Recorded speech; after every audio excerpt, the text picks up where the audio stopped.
Assalamualaikum warahmatullahi wabarakatuh. Ila hadratin Nabil Mustafa Rasulullah sallallahu alaihi wasallam wa ala alihi wa azwajihi wa dzurriyyatihi wa qarabatihi wa ahli baitihi wa ashabil kiram wa ila jami'il anbiya wal mursalin wal awliya was syuhada was salihin wat tabi'ina salihin ila yaumiddin, khususan ila hadrati jami'i man ta'allama fi hadzal kitab wa man hadara fi hadzal majlis wa ghairahum lahumul fatihah.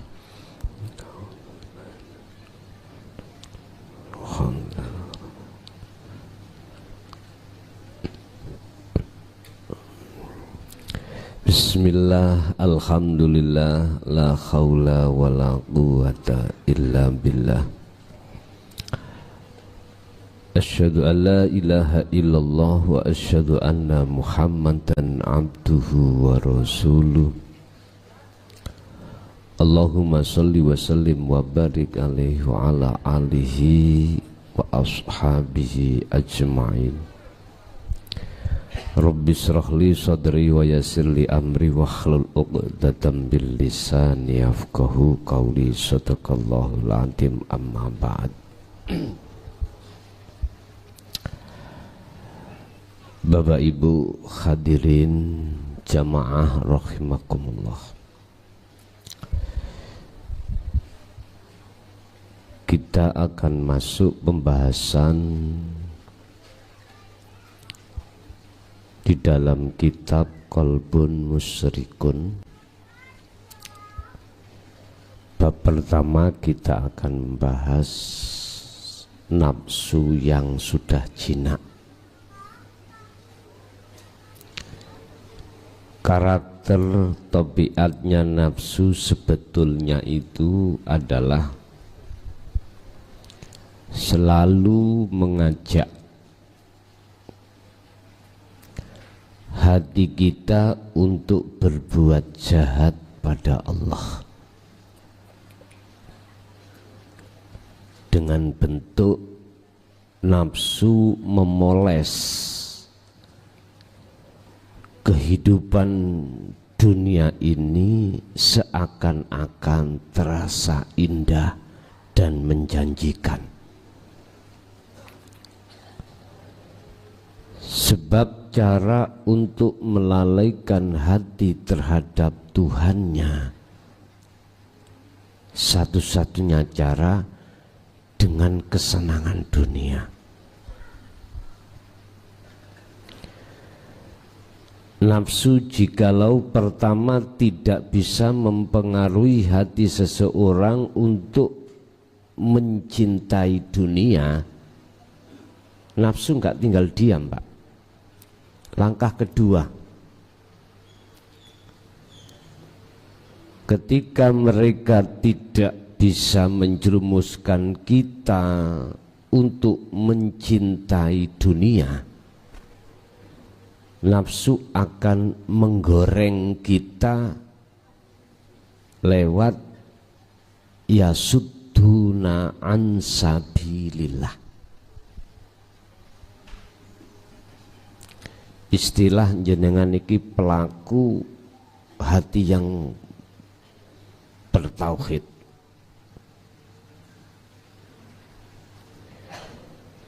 Dihidangi apapun hati Anda tidak terpancing. Dikasih babakan dunia yang menyenangkan, jenengan hati nggak terpancing. Nafsu itu tidak berhenti di situ. Wa yastahibbunal hayatad dunya, jikalau tidak bisa, maka langkah berikutnya yang kedua adalah wa yasudduna an sabilillah. Tolong dibuka dalam surat Ibrahim ayat 3 itu. Dihalang-halangi, Pak. Cara menghalang-halanginya lewat apa? diujilah kita lewat kekurangan ekonomi, kekurangan kasih sayang dari seorang ayah atau seorang ibu atau seorang anak.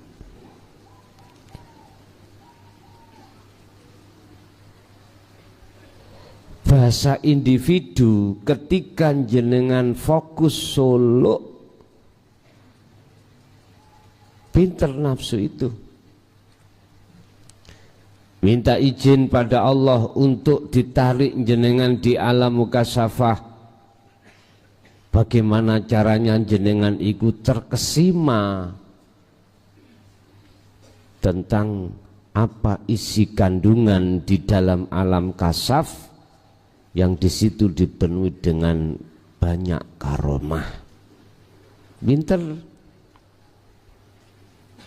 Itu cara nafsu untuk menghalangi.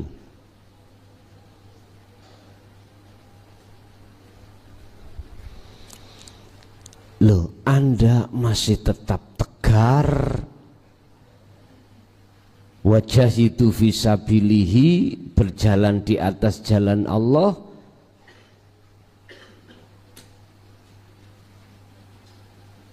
Terus berjalan dan tidak terpengaruh oleh alam kasaf, dikira nafsu itu berhenti di situ. Ndak.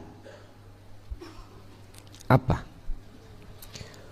Wa yabghuna wajah. Mereka memakai langkah yang terakhir, dibengkokkanlah hatimu dari jalanmu menuju pada Allah. Caranya bagaimana?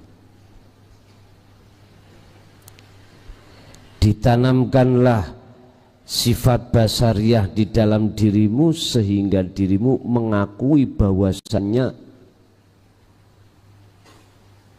semua apa yang terjadi semata-mata karena aku makhluk. Karena aku makhluk yang lainnya. Kalau ini saya kembalikan pada pandangan umum, berarti cara nafsu, cara iblis membantah tentang ajaran tauhid ini, muncullah yang namanya orang berpendapat bahwasanya tauhid ini sesat. Iki termasuk langkah-langkah nafsu iblis supaya umat ini tidak mau belajar ilmu tauhid. Pertanyaannya, mundurkah Anda dari perjuanganmu untuk menyampaikan tauhid, ataukah jenengan iki cemen mulai ambek nangis? Ya terserah. Bahasa umum berarti kita bicara ilmu, berarti ilmu tauhid. Banyak di antara mereka yang mengatakan ini adalah ajaran sesat. Dan itu memang cara nafsu dan bala tentaranya supaya umat tidak mau menerima untuk belajar ilmu tauhid. Biasa. Tapi ingat dalam ayat itu dikatakan, terakhir ditutup, inna fida ya apa kuno? Coba dilihat. Wa yabghunaha iwaja.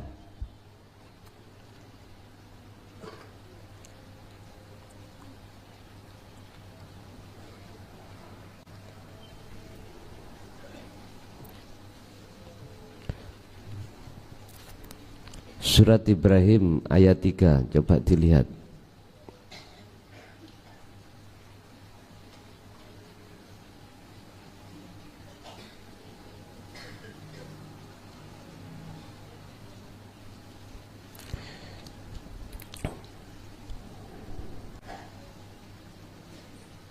ulaika fi dhalalim ba'id.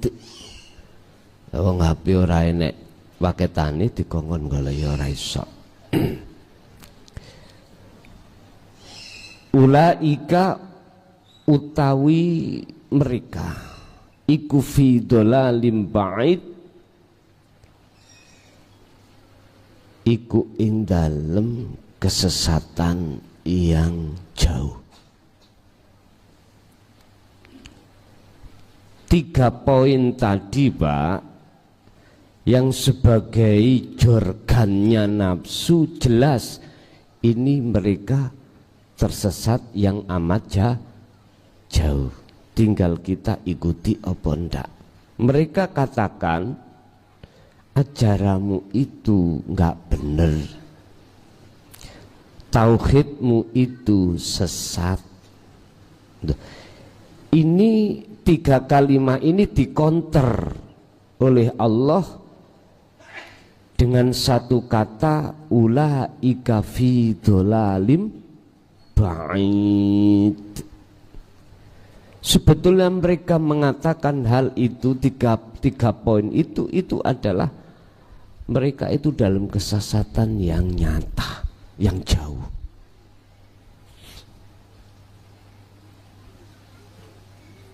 Loh, kita bisa mengatakan kalau mencintai dunia ikut tersesat itu bagaimana, Pak? Wa yastahibbunal hayatad dunya alal akhirah. Karena jelas hati kita selalu lalai pada Allah.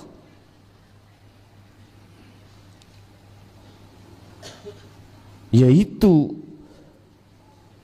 tanda salah satu di antaranya kalau hati kita tersesat di dalam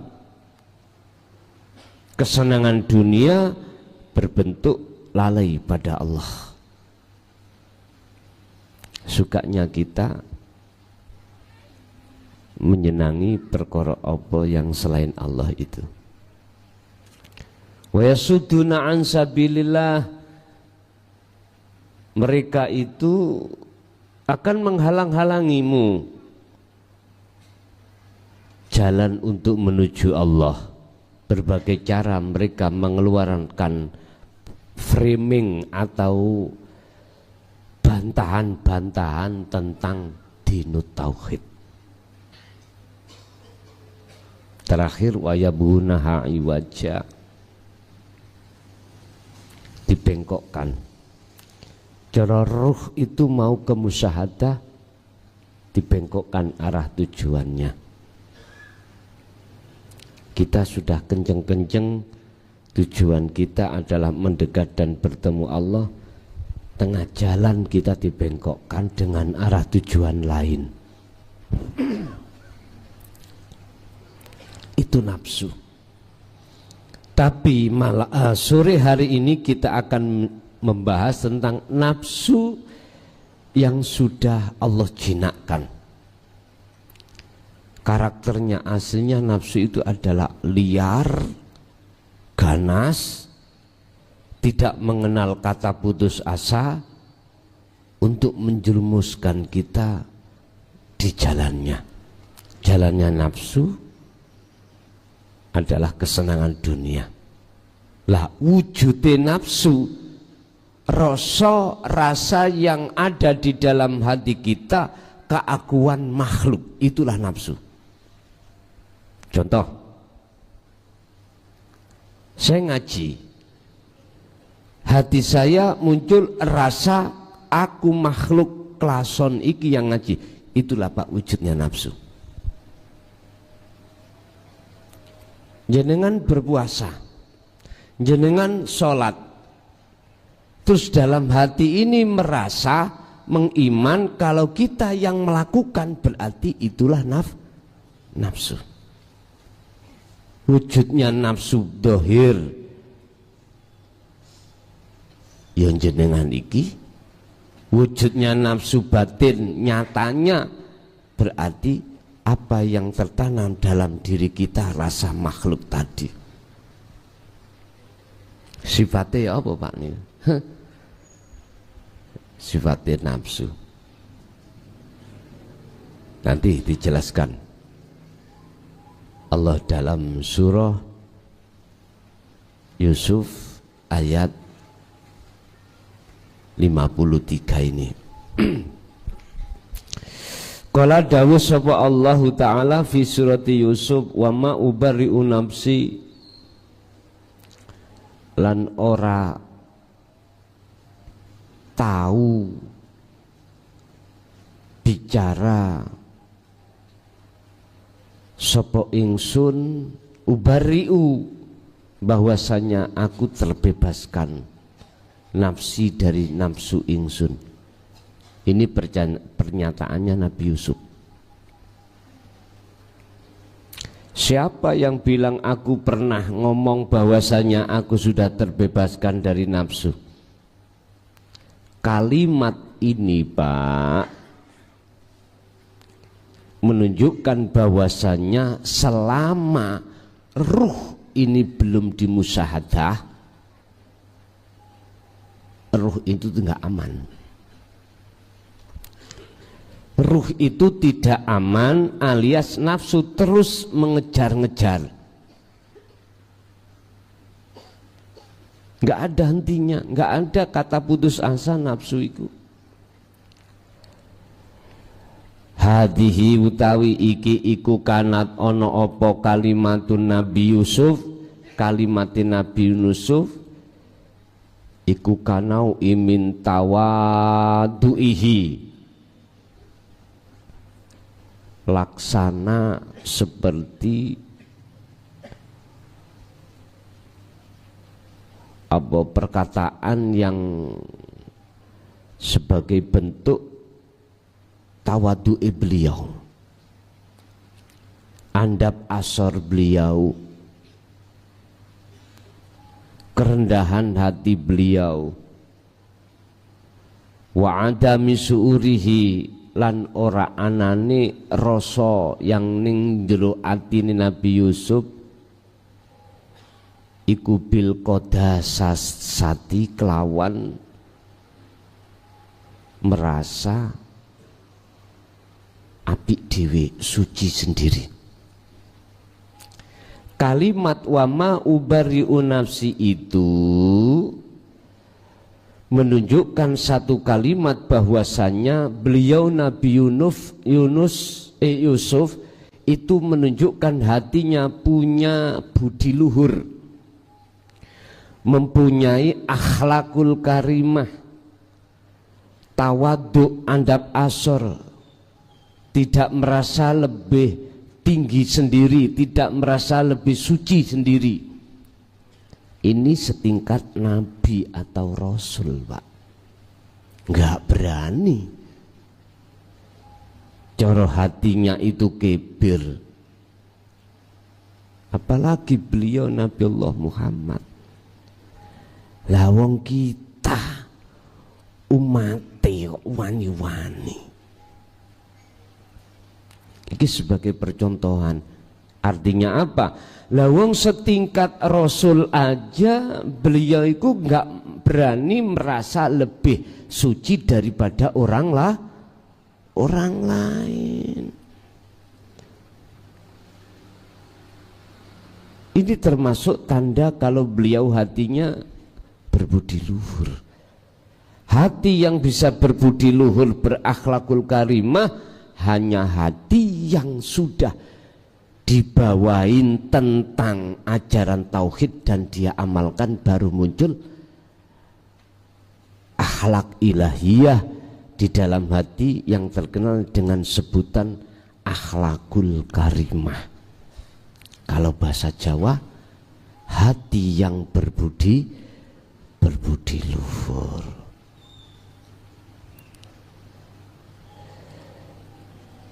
Justru saya berkata inna nafsa, sak temeni nafsu iku la amarotum bisu. Yepti selalu dorong apa nafsu bisui kelawan perkara jelek. Artine fa inna sahwata mongko sak temeni nafsu iku tad'u, ngajak apa syahwat daiman khali langgeng ila sari maring kejahatan. Sesungguhnya nafsu itu selalu mengajak untuk melakukan ruh itu berbuat jahat pada Allah. Mana perbuatan jahatnya nafsu?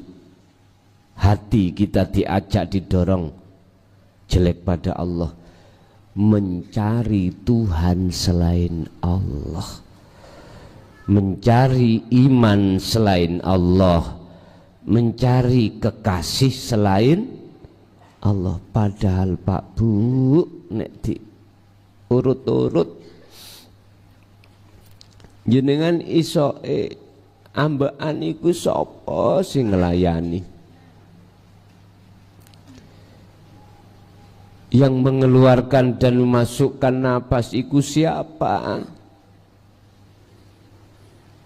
Tidak ada sesuatu yang lain kecuali hidup dalam diri Anda. Itulah wujudnya Allah yang senantiasa setia menemani Anda dalam kondisi apapun panjenengan. Kondisi susah, sedih, tidur terjaga, beliau selalu menemani panjenengan. Mata ingin berkedip, beliau layani untuk mengedipkan. Begitulah Pak seterusnya. Terus kira-kira kita enggak dolim tatkala kita itu mencari kekasih yang lain? Udah, Anda sendiri yang bisa menjawab.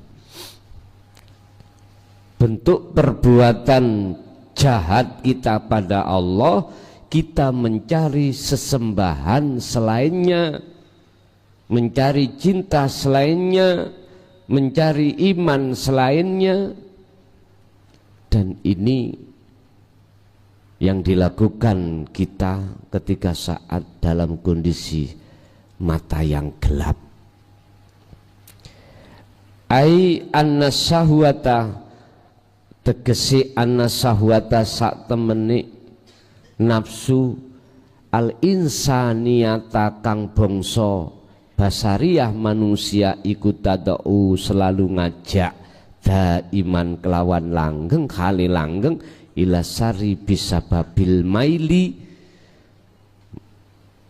dengan sebab condongi ila qada isahwati maring sukae hajate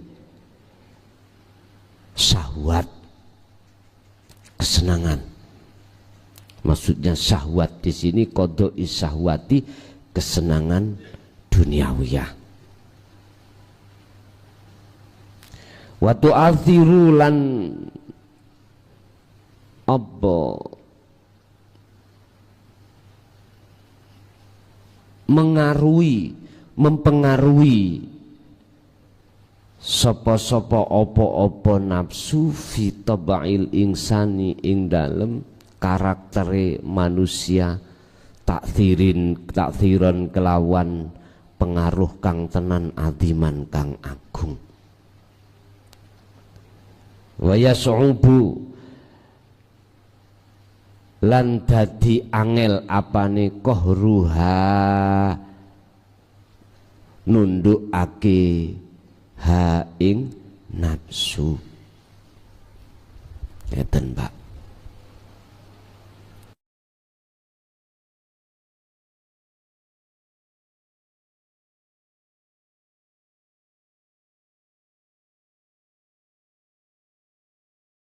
Atau selalu condong terhadap kesenangan duniawiyah.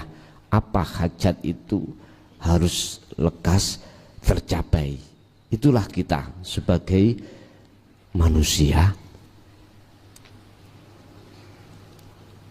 Lah, nafsu membikin justru kesenangan dunia itu susah panjenengan tunduk ke. Karena apa? Karena karena hati kita sudah kadung dicondongkan terhadap duniawiyah. Dari situlah Pak dikatakan bahwasannya nafsu itu susah dikalahkan, sangat sulit untuk ditundukkan. Berarti mafhum mukhalai apa? Jikalau hatimu sudah tidak bisa dicondongkan, berarti nafsu itu jadi lemah. Saya ulang, mafhum mukhalafah ayat ini nanti akan dijawab illa ma rohima robbi dengan bentuk jumlah istisna. Artinya jikalau hati panjenengan sudah tidak bisa dicondongkan oleh nafsu, berarti tanda nafsu dalam dirimu itu sudah jinak. Nah terus prosesnya Anda tidak bisa dicondongkan bagaimana? Mau tidak mau, terpaksa atau tidak, suka atau tidak suka Anda, setelah bisu kholwat Anda tidak boleh satu nafas pun tidak berzikir. Suka enggak suka Anda, mau tidak mau Anda, wajib setiap napasmu ternilai dzikir pada Allah. Kalau belum siap, mumpung durung, pulang aja. Aku enggak ngusir. Kalau enggak siap, silakan pulang. Karena semua ini pemaksaan. Karena nafsu juga maksa kita. Kita dipaksa nafsu untuk cenderung terhadap kesenangan dunia. Kalau Anda tidak mau memaksa nafsu Anda sendiri, rugi kita. Ini proses Pak. Berarti kalau kita ambil sing maksa yo siapa? Kembali yang maksa Allah.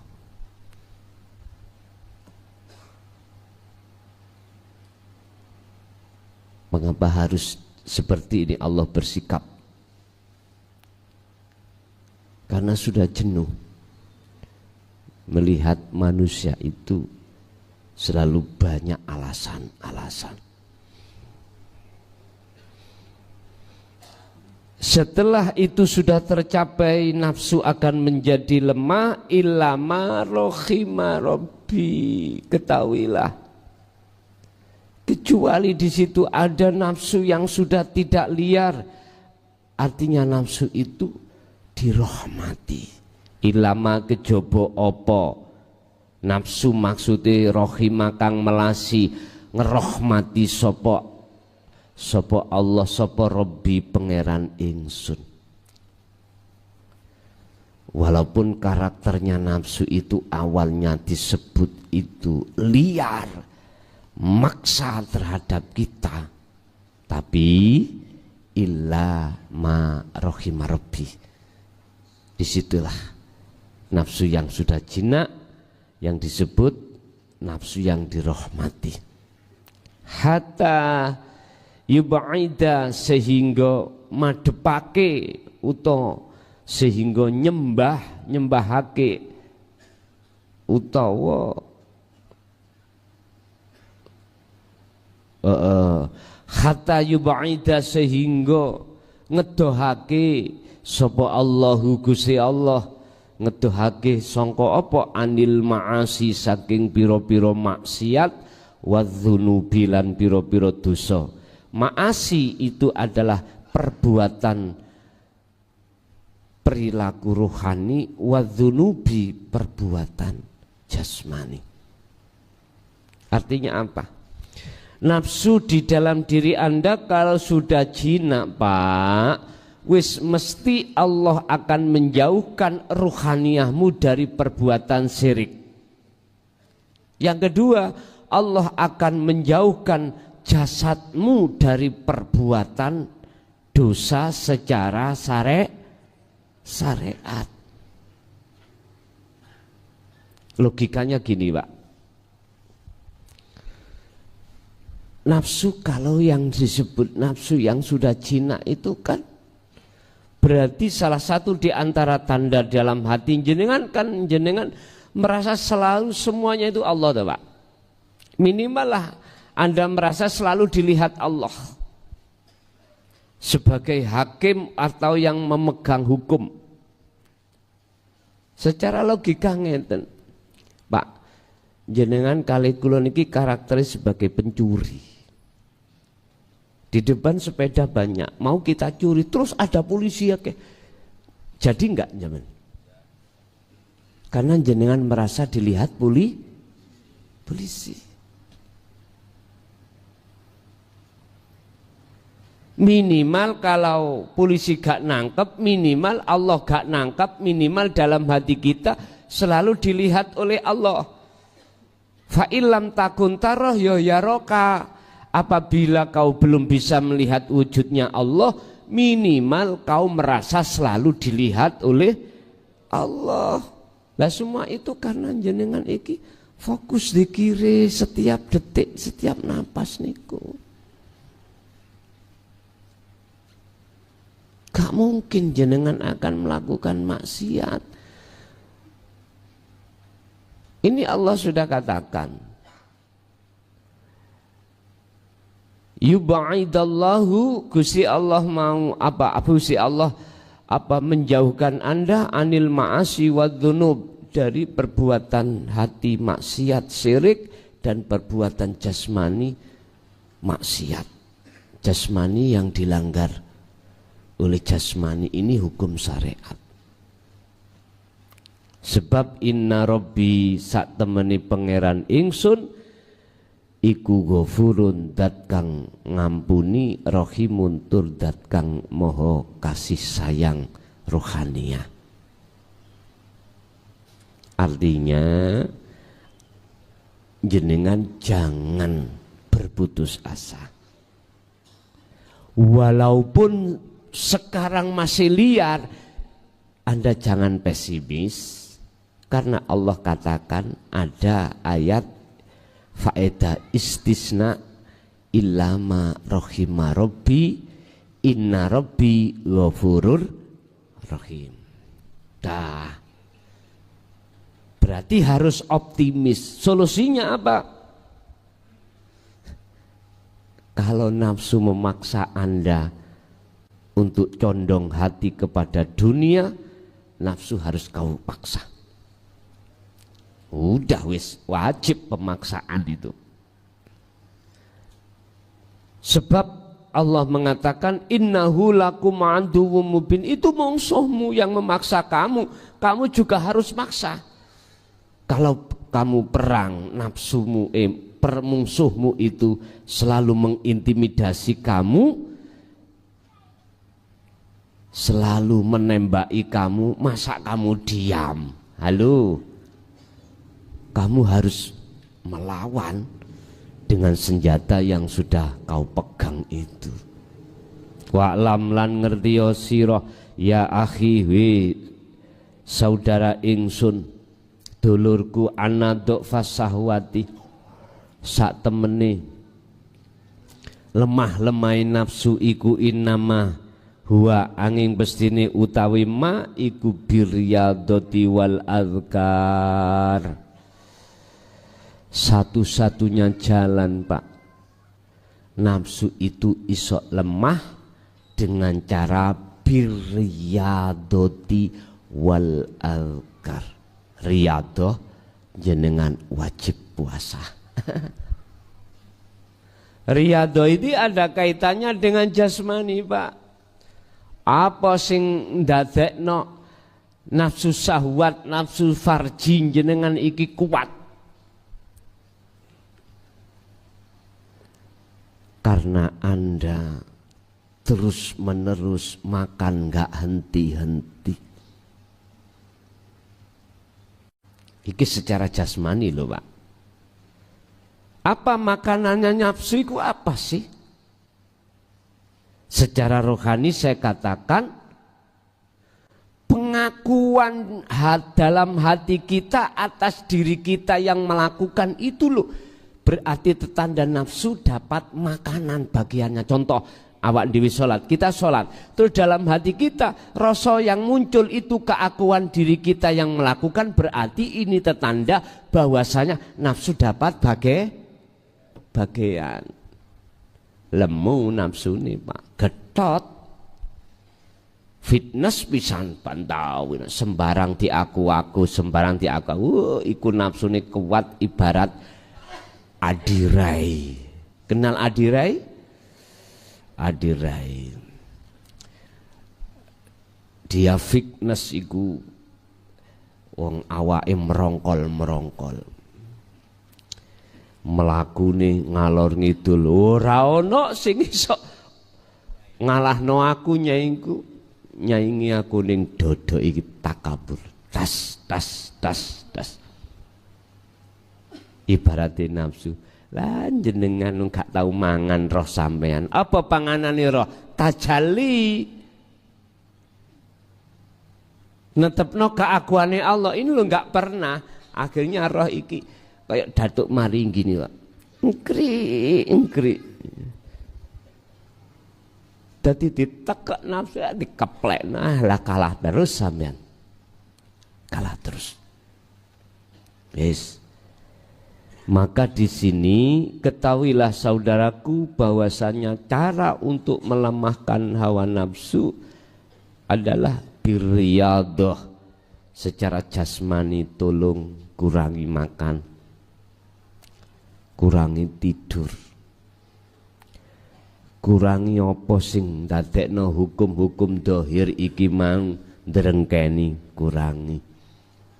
Yes, terserah sampean dengan cara apa. Misalnya makan, biasa makan sego diganti makan peloran. Iko lupa peloran iko lu sing teko kaspe dikepel-kepel niko lu. Napa ngarani? Jaiblongan iko. Jeblong. Yes, terserah jenengan. Tapi enggak cukup di situ. Harus disertai wal dzikri lan dzikir. Lawong nyegah mangan gak mangan luwe ngenes. Dobol gak maghrib sirek.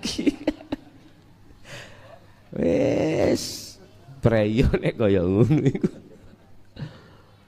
Ya Allah.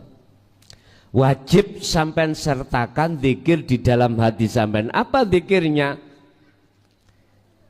Inilah Pak, zikir yang mengubah status karakter hati kita, yang status karakter sifat hati kita tercela di mata Allah yang disebut basariyah diganti oleh sifat basiroh. Artinya yang tadinya jenengan kalih kula niki gelisah, khawatir dengan persoalan apapun, tapi ketika saat berzikir khaufi sirul asrar, maka disitulah cara hati Anda untuk menyatakan bahwasanya akunya Allah yang berwenang, yang berjalan ini. Jikalau zikir tersebut mudahnya muncul dalam hati Anda, didorong oleh zikir siri, lakukan juga zikir siri. Berarti ucapkanlah ismu wadhkur isma rabbik, berupa apa? Allah, Allah, atau urip, terserah. Pun itu cara untuk melemahkan nafsu.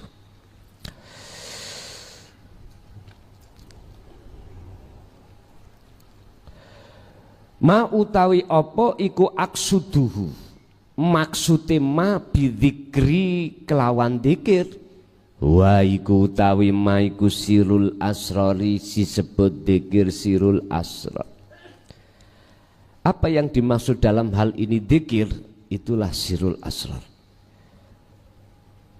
Wa huwa idrakul qalbi, sadare ati. Sing dimaksud dzikir sirul asrar adalah sadare ati annama annakullama ing sak temene saben-saben perkara waro al khawadisis iku laisa waro ahu, apa yang terjadi pada diri semua di balik itu semuanya illa ahada kejaba sing tunggal bil fa'ili sebagai sang pelaku. Artinya apa? Hatinya dari bahwasanya segala apapun yang terjadi sebagai isim fa'il, pelakunya tidak ada kecuali yang tunggal, yang esa. Ini maksudnya cara syariati disebut Allah Subhanahu wa ta'ala. Li'anna ma'adzikri siril asror, krana sak temene sertane dzikir sirul asr iku yazulu bakal bisa ngilangi apa dzikir sirul asror, ngilangi tamyizakah ing keakuan kamakhlukin sebagai makhluk bitadbiri kelawan terus menerus. Artinya sebab dengan dzikir sirul asr inilah apa akan bisa menghilangkan keakuan, rasa keakuan dirimu, lama kelamaan akan seperti itu.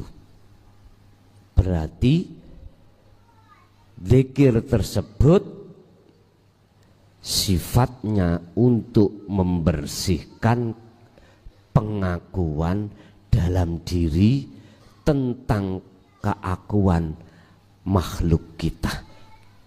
Yang apa? Yang melakukan ini, melakukan itu. Ini nanti Allah bersihkan. Wa huwa ma yusamma bitarwidis syahwati audo fiha. Wa huwa utawi dzikir iku ma yusamma apa yusamma kang den arani apa mah diarani bitarwidis syahwati audo fiha.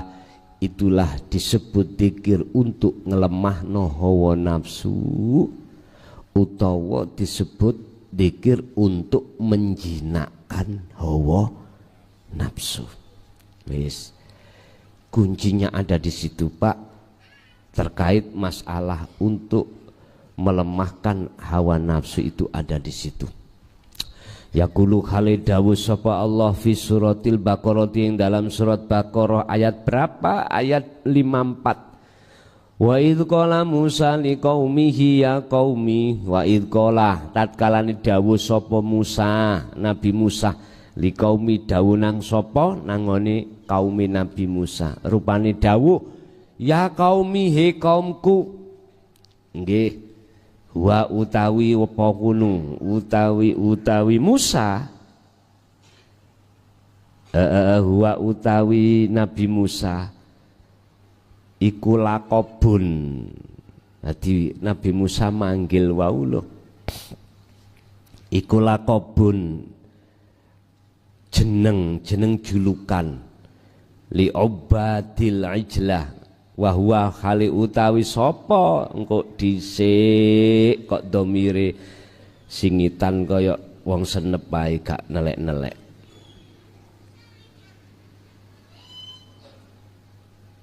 Tuh pernyataane apa? Tajaline Nabi Musa terhadap kaum. Wahwa utawi tajaliku lakobun isim julukan, nomo julukan. Pundi rupane li ibadil ijli, maring piro-piro ubat hamba al ijli, hamba iki sing dadi budake anak sapi. Sawaung kanu padha uga ana sapa ibad utawa ubat iku dukuron wong lanang au inasan utawa wong wedok. Artinya apa, Pak? Al-ijli itu adalah merupakan isim lakob, isim julukan, bukan sebetulnya. Dijulukkan terhadap siapa? Sebagai mukhatabnya kaum.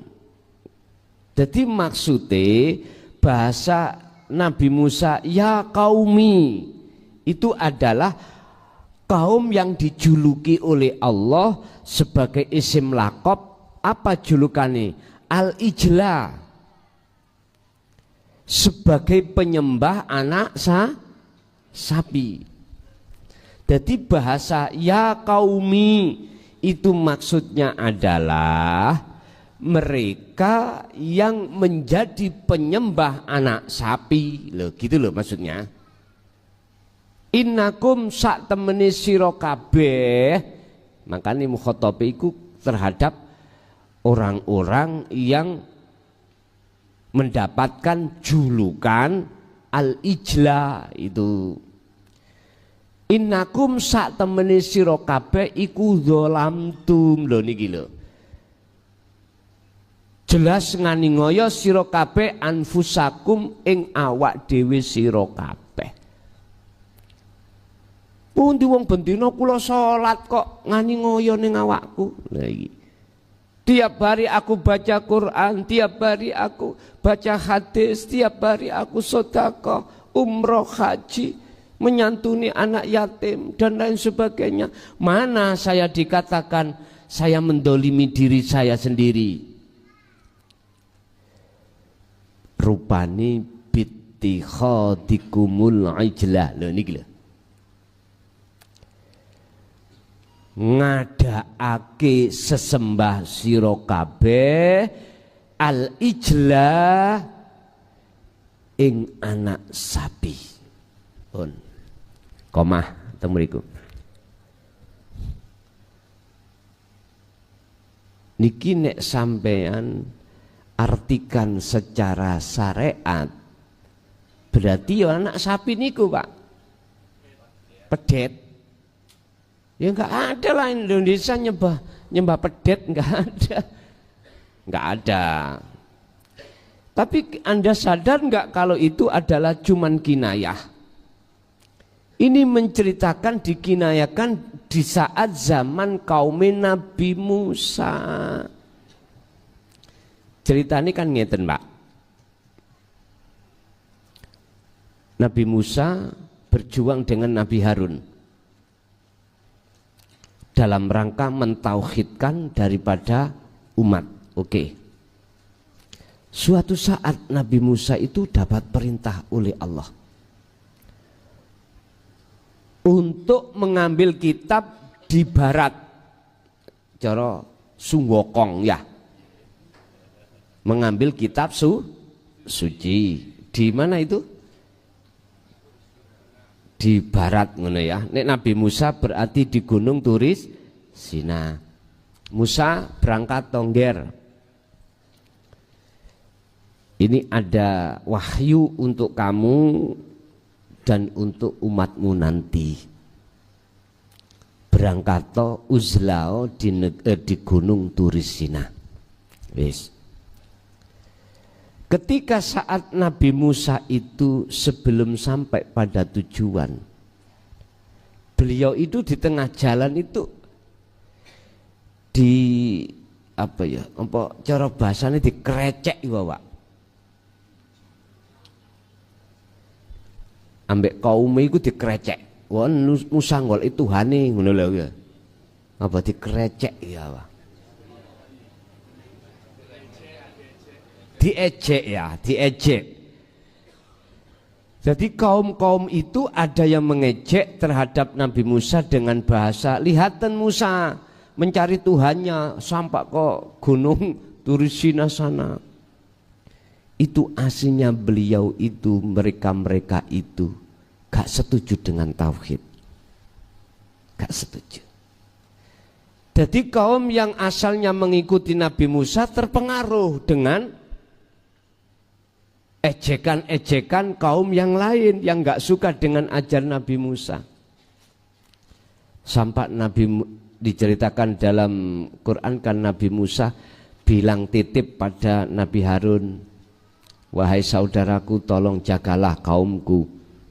Saya ada tugas dengan waktu tidak sedikit 40 hari 40 malam. Saya diperintahkan Allah uzlah untuk menerima wahyu, yaitu kitab Taurat, iku bahasa syariate. Jenengan bahasa hakikate, jenengan ada tugas untuk menghadap Allah dalam rangka menerima wahyu Al-Qur'anul Qadim. Berarti jenengan wajib biriyadati wal azkar seperti beliau Nabi Musa. Dalam istilah sederhana, Anda ini akan menjadi seekor ayam yang mengkerami telurnya. Saya melihat ayam yang mengangkermi telurnya. Ada jago kukuruyuk. Terpengaruh mboten? Mboten. Ibu, kalau istilah bapak, ada bidadari lewat baik secara alam mukhadoroh atau alam mukasafah, enggak menging, artinya enggak tersipu, enggak terpengaruh. Demi apa? Demi biar hidupnya ruhaniyah Anda. Wajib menjauhkan diri, yakfur bitoghut, menjauhkan dari perkara-perkara persoalan yang bersifatkan selain Allah. Dah. Tentang masalah makan, ayam juga, induk ayam juga menjaga enggak patek makan. Udah, makan dikurangi. Secara biologis, ketika saat tubuh ayam itu enggak makan, maka temperaturnya itu bisa normal. Artinya normal, panasnya sesuai dengan yang diharapkan oleh telur ini. Berapa Pak temperaturnya? Sebab masalahnya kula nate njajal kula open tapi kematangan. Wis tak diadar pisan. Padahal niku apa jenenge telurnya bangkok-bangkok Pak dhisik iku. Iku dulu itu pernah saya belajar untuk coba aku tak maisah golek sandang pangan anak buju, tak nelorkan apa tak menetaskan iki. Jadi saya dulu itu punya Pak, saya punya ayam bangkok laki perempuan. Saya tetaskan, terus anak-anaknya juga begitu. Saya nyoba biar cepat berkembang. Saya open, ternyata temperatur kebesaran akhirnya mateng. Ya apa? Seperti ini, ya didadar. Ya sudah, langsung didadar. Nah, Anda untuk meninggalkan makanan itu supaya apa? Kondisi akal jenengan niki biar tidak terlalu condong terhadap dunia. Makanya jenengan yang apa? Yang sudah lama nggak makan, mesti awake panas. Kalau anak kecil step, tahu step Pak? Step itu kailing lo mencicil. Artinya Anda biar tidak mudah diprovokasi nafsu lewat akal untuk bicara tentang dunia. Makanya Kanjeng Nabi kan dawuh, hei arek nom, jikalau kau sudah mampu untuk apa? Untuk nikah, nikahlah supaya kamu tenang dalam keluarga. Jikalau enggak mampu, berpuasalah. Ternyata puasa maksudnya di situ. Kembali kepada materi. Yang dimaksud bittikhadikumul ijla, kaum itu ketika saat ditinggal oleh beliau Nabi Musa untuk khalwat di Gunung Turisina, kaum itu telah mengadakan penyembahan baru. Apa? Anak sapi. Maksudnya Pak, jenengan apabila ditinggal oleh sesepuh panjenengan kali kula, Anda hati kita kembali menyembah dunia. Maksudnya di situ. Anda setiap saat dan waktu sebelum tahun 2025 apa? Bisa komunikasi dengan saya setiap saat dan waktu, bisa WA selalu kami jawab, walaupun saya setiap hari sudah tidak pertimbangan waktu istirahat enggak, karena memang menjawab WA yang penuh kisaran sampai 3 sampai 4 ribu tiap hari. Oke. Tapi ketika saat tahun 2025 akses telepon, akses WA sudah saya kurangi, posisi hatimu kemana? Terserah. Posisi hatimu masih teguh dengan seruan Allah, memegang talinya atau enggak, terserah. Itu laksana seperti itu. Dikatakan kaum ini telah mendolimi dirinya sendiri, apa? Mengadakan sesembah selain Allah, wujudnya esa masuk di dalam hati. Oleh sebab itu fatubu, lekaslah kau fatubu, tobato sirohi kaumku, ila bariikum maring Tuhan kang sing nyiptakno awakmu. Akhirnya di situ dua kelompok pecah. Ada yang bertobat, ada yang tambah kumat, tambah nemen. Terus sing tobat tangklet. Kaifa ya Musa, bagaimana caranya saya untuk bertobat? Faktulu domatenono sira kabeh amfusakum ing awak dhewe sira kabeh. Iki diartikan secara syariat si A si B bacok-bacokan. Kalau gak uman sing dibacok dewe atau bunuh niki pemahaman menurut kami sangat kuceluk. Tapi memang begitu. Dari si A dengan si B ya bunuh, saling membunuh. Faktulu domatenono sira kabeh anfusakum ing awak dhewe sira kabeh. Jadi paten pinaten Pak di situ. Baru tobatmu diterima. Itu maksudnya apa? Inilah yang dimaksud. Bukan berarti sekarang harus kabeh sakmene nggo pedang kabeh mateni dhewe ora. Iki maksudnya ngene lho dulur, ayat iki. Inilah mengapa Allah bersabda, tidak ada dosa yang kuampuni kecuali dosa-dosa sing cilik-cilik. Apa yang dimaksud dosa yang tidak diampuni?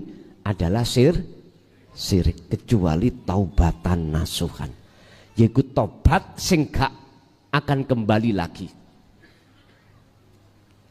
Berarti tebusannya itu adalah sangat berat Pak. Dikiaskan saling membunuh. Ternyata sederhana, jenengan wajib mateni akumu lho, ngono lho. Rasa keakuan dalam hati kita yang merasa makhluk iki isok ngelakoni, bisa sholat ibadah murni atau tidak murni, itu bunuhlah. Caranya bagaimana? Yo kholwato dzikir sirul asrar, yo itu carane beres wis jelas iku, gak usah didawak-dawakno ulah, engko tambah dawa selak magrib iki. Lah niki sik dereng mantun bab pertama.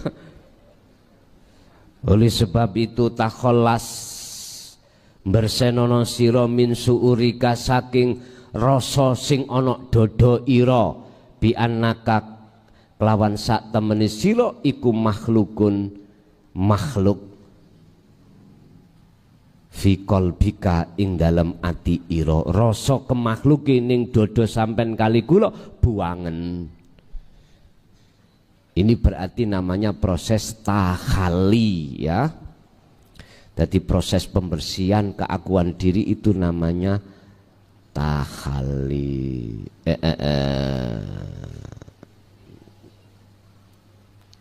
Tahalli. Untuk menuju apa? Menuju proses tajalli. Apa tajalli? Muncul keakuan Allah. Hambane wis ora enek. Dalikum utahi mengkono tobat sing paten pinaten iku khairun luwih bagus lakum menyang awakmu indabari ikum ing ngersane pira-pira ing ngersane pangeran sing nyiptakno awakmu. Wa idakum tabi amali zuhdi tatkalane kau negakake bi amali zuhdi kelawan laku zuhud ya fataba mongko disebut tobat alaikum ing atasi sira kabeh. Berarti sing dimaksud tobat sak temene tobat adalah berzuhud atau berkholwat. Innahu sak temene Gusti Allah huwa ya Allah iku at-tawwabur rahim dat kang menerima tobat ar-rahim tur kang melasi idalam tatlu tatkalane durung terbit apa asam susengenge minal maghribi saking surup nanggone apa tenggelam maksude minal maghribi tenggelam arah kulon. Artinya apa? Sepanjang jenengan isi ono kesempatan umur Pak, maka tobat itu masih bisa Allah terima. Lah mumpung jenengan tasik wonten kesempatan, nek ora wis gak ngerteni. Inna ahbaballah sak temene pira-pira kekasih Allah fi hadhil asri ing dalam iki zaman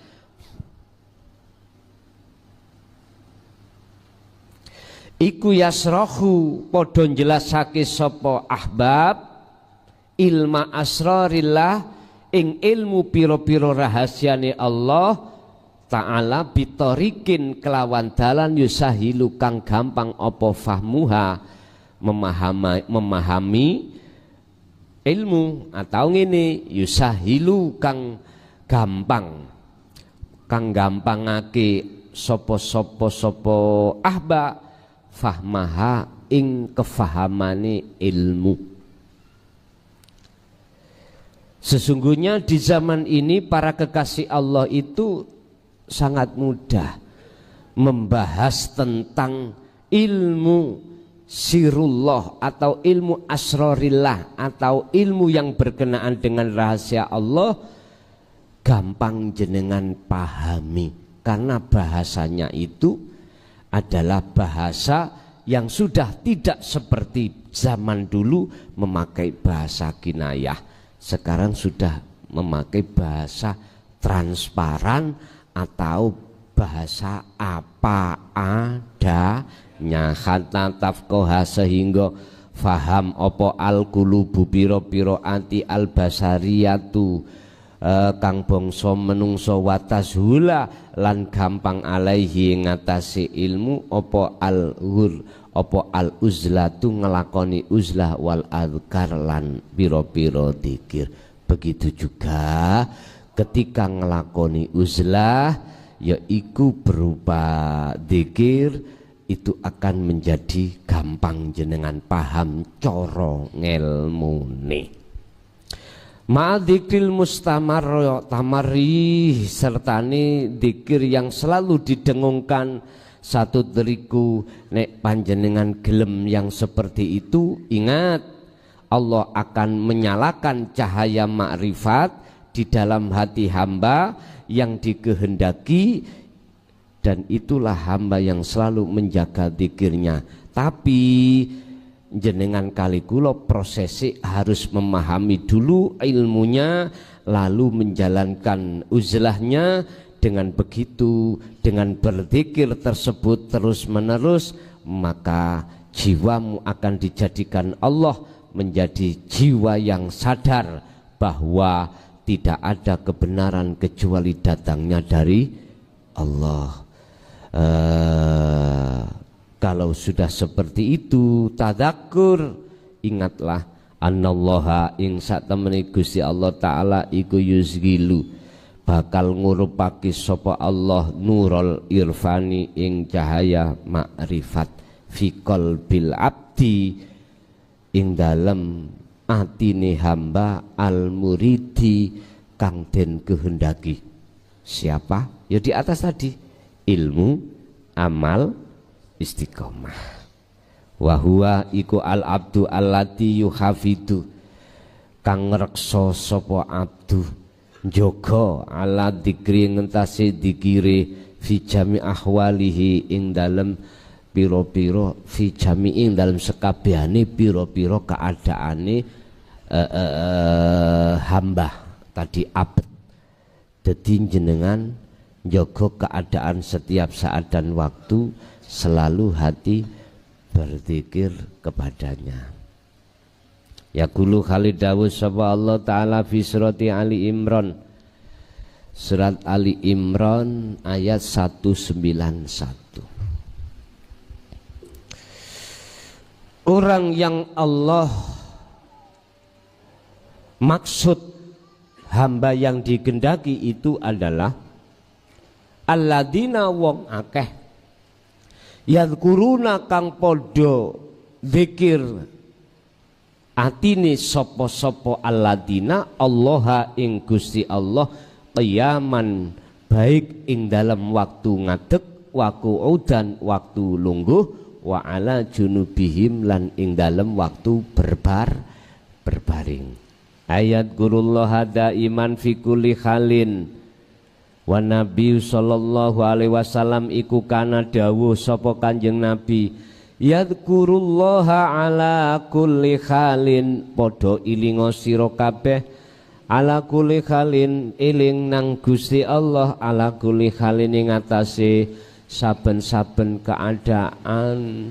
Dadi gak mengenal keadaan, setiap saat dan waktu hati selalu ingat. Artinya ingat di sini adalah sadar kalau bukan aku yang wujud, hamba. Bukan aku yang berkehendak, hamba. Bukan aku makhluk, hamba ini yang segala-galanya.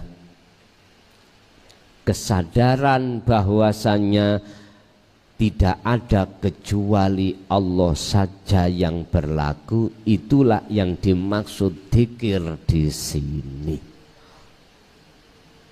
Berarti bukan ngucap Allah, Allah, Allah, bukan.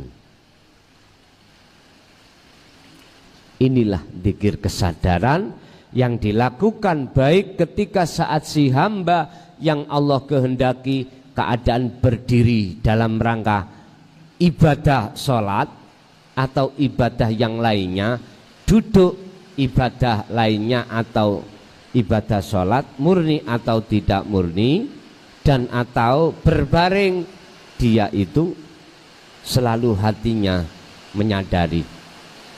Jikalau olehnya muncul mudah sadare hati, kedorong oleh dzikir sir, harus dikumandangkan terus, maka mengapa hal itu tidak kau lakukan?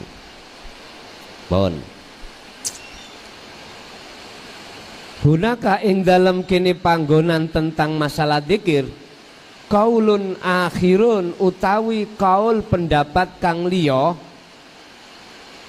iku yakulu dawuh sapa-sapa apa kaul, dawuh tentang apa maksudnya Pak? Ada pendapat tentang masalah ayat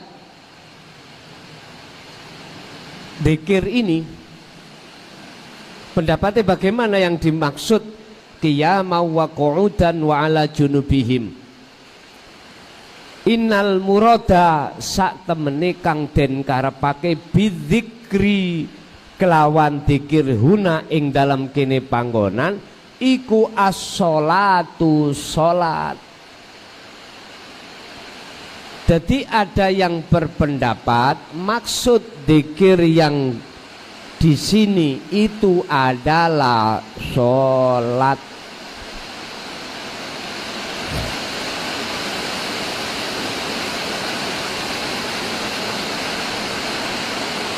Kalau ayat ini kami tarik dari tafsir muhakamah syariat, sholat syariat iku jikalau kau tidak mampu melakukan dengan keadaan berdiri, wajib dengan duduk.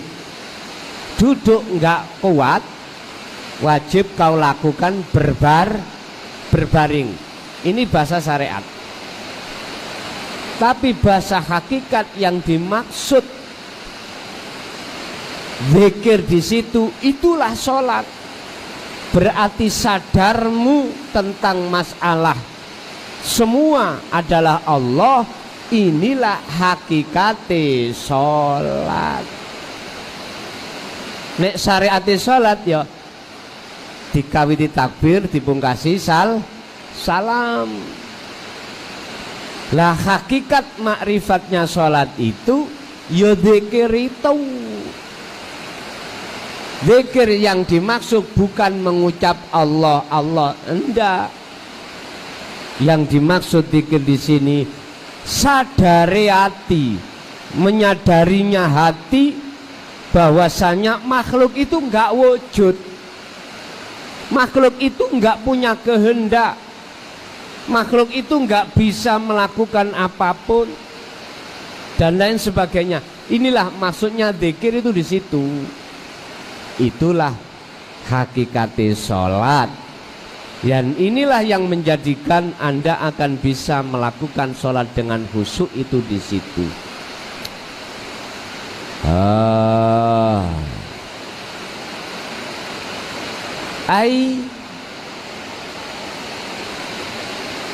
Annahum tegese sak temene utawi mereka sapa ahli hijab Pak iku la yatahawanuna biha ngono iku.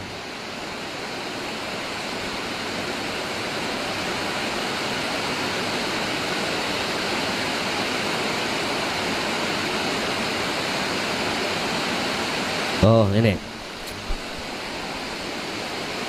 ai annahum tegese sak temene mereka iku la yatahawanuna orang nglalekake sapa mereka ha ing salat fi ayi halin ing dalam dindi waktu minal akhwal saking pira-pira waktu.